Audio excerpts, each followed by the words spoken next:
Hey guys, this video is about upper body moves. I wanted to go into a little bit more depth with the move. I've demoed a lot of these, but I wanted to share with you some of the specifics about the move and about the form on how you should be doing some of this. First move I'm going to talk about is the overhead press. I did a video prior to this and I noticed I always watch my videos, make sure I'm being clear on what I'm talking about. And I had said, get to a 90-degree angle. Well, it's not a 90-degree angle. And that's not where I really want you to be. When you do an overhead press, what I just don't want is the dumbbells in here. So when I meant to say 90-degree, I really want them out here. The elbows and wrists stacked. So when you go up, you should be able to straighten your elbows and your biceps by your ears. If that's not happening and it's only going about that high, you have one of two things: too much weight in your hand, or you have very little thoracic flexibility. So this is how it should look. Nice tempo, pop and then slow, pop, slow. And you can go deep. I like going deep like that. You get more in the move. And always effort to reach for the stars up there. So there's that move. Another move that I see a lot of people doing wrong, which I teach relentlessly this form, because it's what gets you results, is the lateral raise.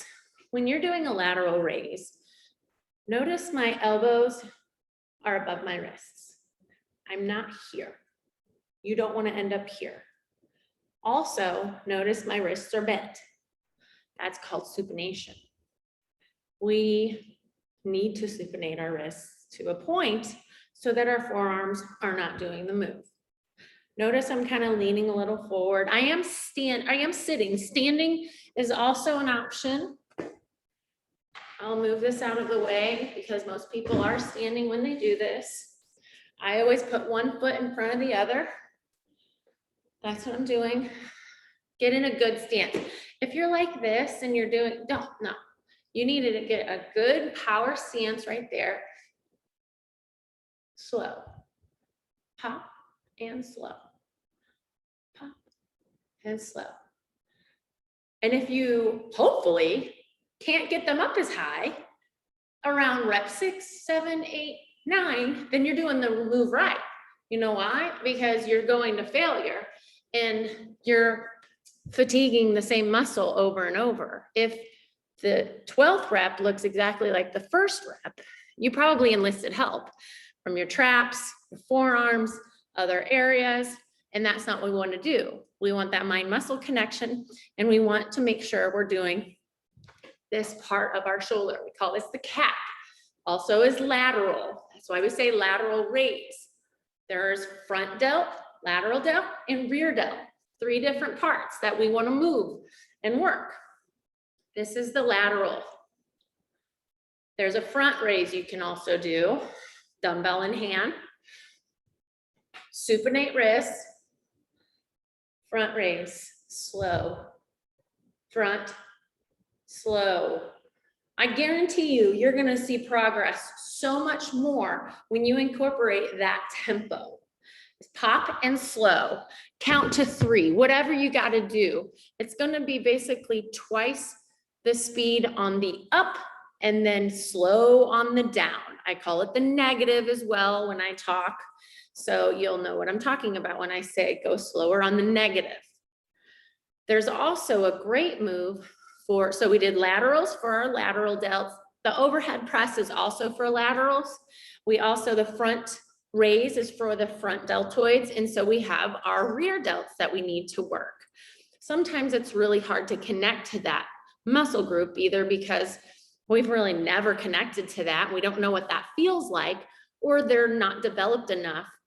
One of the ways that you can fire that muscle group really, really well and get connected to it before you do anything else is with a band. You can get any kind of band that you can do this move with, okay? Get creative. If you don't have one like this, you can get one of those circular ones. It does not matter. Go straight out in front of you, okay? Pull and then pulse from there, pull. There should be constantly tension. You don't want to go out like this. You see I'm losing tension each time. You pull tension, then you pulse.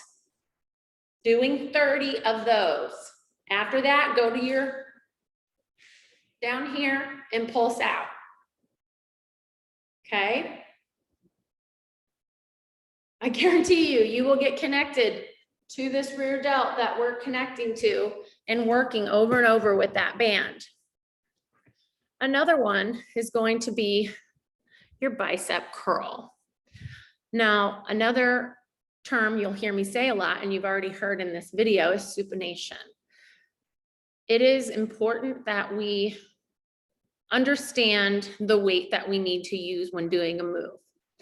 If you have to use your wrist to do the bicep curl, you're probably too heavy, at least right at first.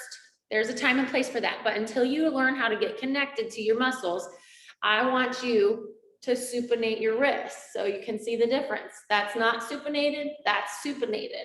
And you do have to go a little bit lighter when you do that so you don't tweak your wrist. Pop, slow, and I've got my arms tucked into my body, and slow. Pop, and you're gonna notice, wow, this weight isn't up very high. That's okay. That's not the goal, is to bring it all the way to our body. The goal is to feel the connection right in our biceps there. So pop, slow, supinated, pop, slow. You can even do single arm, which I often will have someone do if they have a hard time connecting, and touch that muscle that you're working. So pop, slow. Because where someone is touching you, that's right where your mind goes, right? So go ahead and touch that muscle group. I told you in the lower body, I was touching my butt. Touch your bicep. Do it single armed. That's fine. At least for 1 or 2 sets, and we have about 4 sets, I think, in every move written.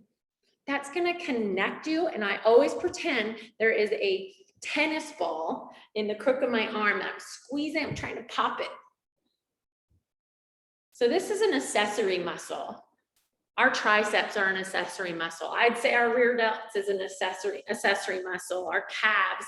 I usually do an accessory day along with core. They get secondarily worked, but to actually physically do that muscle group, there's a lot of those things to be able to focus on.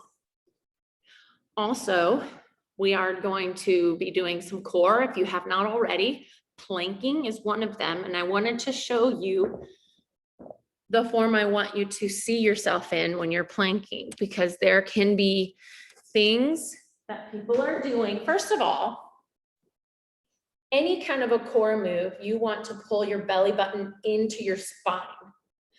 Us mamas, if you are a mama, we've had those babies pull our stomach muscles apart and stretch them out and do that over and over and over again.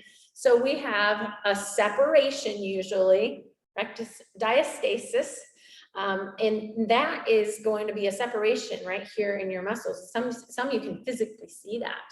And if you want to pull that together, it's going to take a little work. It is possible though. So you want to do vauums, which is a move that I'll tell you about at the end of this demo, that you can do just on its own, but it's also something that you continue to do when you're doing other core moves. And what that is, when you pull your belly button into your spine, I pretend there's a needle and a thread going through my belly button and I'm pulling it out the back of me.